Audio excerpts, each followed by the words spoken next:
जय संविधान, जय भीम, महात्मा गांधी की जय, गोडसे मुर्दाबाद। देखिए, एक बहुत विचारणीय प्रश्न है जिसकी तरफ मैं आपका ध्यान आकर्षित करना चाहता हूं।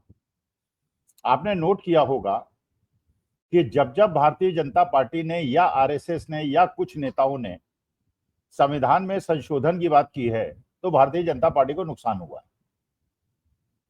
लेकिन बिहार चुनाव के पहले मोहन भागवत जी ने संविधान संशोधन की बात की थी और उसमें भारतीय जनता पार्टी को नुकसान हुआ था।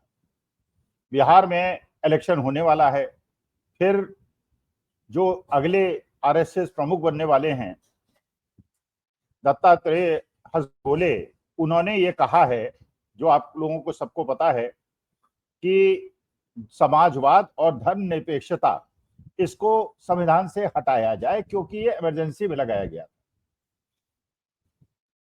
और कुछ भारतीय जनता पार्टी के नेताओं ने भी इसके समर्थन में बात की है, जैसे शिवराज सिंह चौहान ने बात की है। लेकिन जो भारतीय जनता पार्टी की गुजरात लॉबी है उसकी तरफ से ऐसी कोई बात नहीं आई। इसका मतलब यह है कि जो गुजरात लॉबी की समर्थक लोग हैं वो ये नहीं चाहते कि संविधान के अंदर जो ये संशोधन है और जो इंदिरा जी ने इमरजेंसी पीरियड में इंसर्ट किया था उसको हटाया जाए। और ये कारण और भी स्पष्ट होता है कि जो भारतीय जनता पार्टी का खुद का संविधान है उसके अंदर समाजवाद और धर्मनिरपेक्षता इंक्लूडेड है।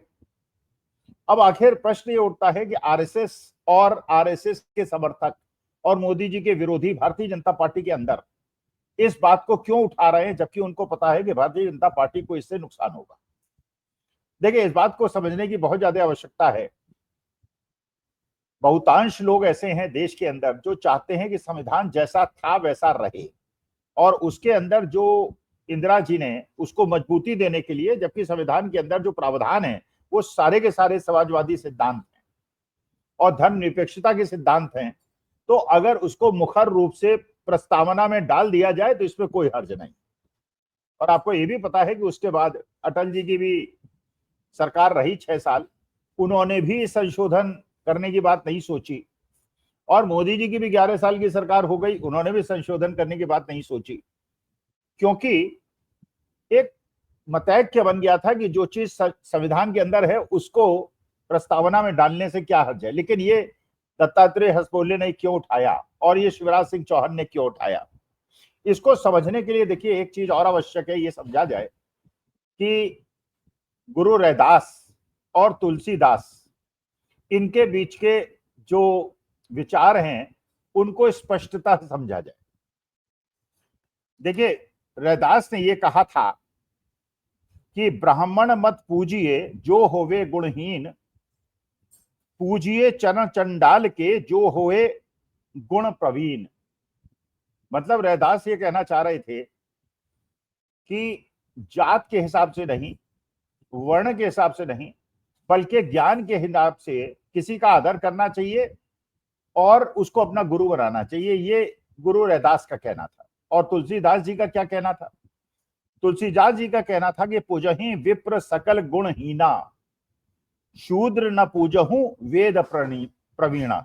इसका मतलब यह है कि तुलसीदास ये चाहते थे कि अगर ब्राह्मण गुण विहीन भी हो तो उसका सम्मान होना चाहिए और अगर शूद्र वेद शास्त्रों का ज्ञाता हो तो भी उसका सम्मान नहीं होना चाहिए। देखिए, विरोधाभास चीजें हैं।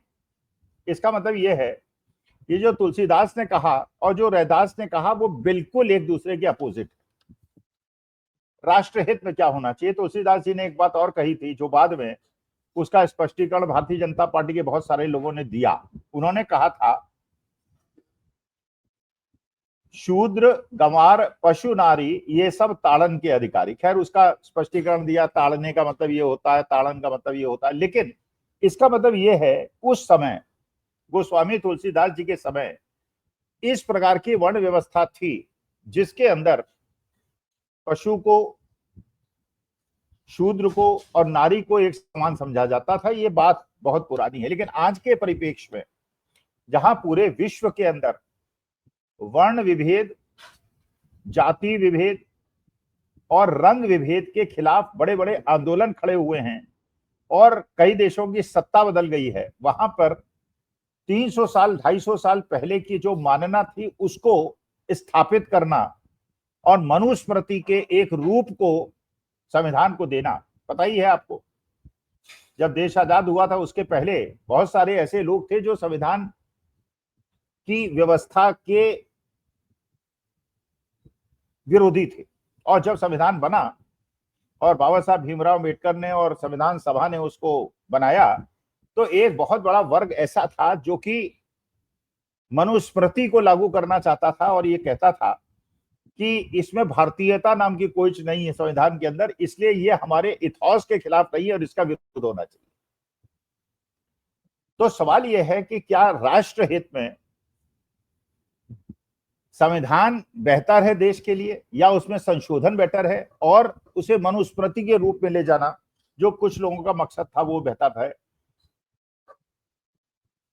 महात्मा गांधी ने एक बात कही थी, महात्मा गांधी ने कहा था कि जो भी सत्ता में बैठे हुए लोग हैं, अगर वो कोई भी निर्णय ले तो ये सोचें सबसे पहले कि निर्णय लेते समय इसका जो प्रभाव पुअरेस्ट ऑफ द पुअर पे पड़ेगा क्या होगा। उसी प्रकार से राष्ट्र हित में हम सबको ये सोचना चाहिए कि जो भी निर्णय लिया जाए वो राष्ट्र हित में हो, चाहे उसके लिए हमें कुछ कॉम्प्रोमाइज करना पड़े।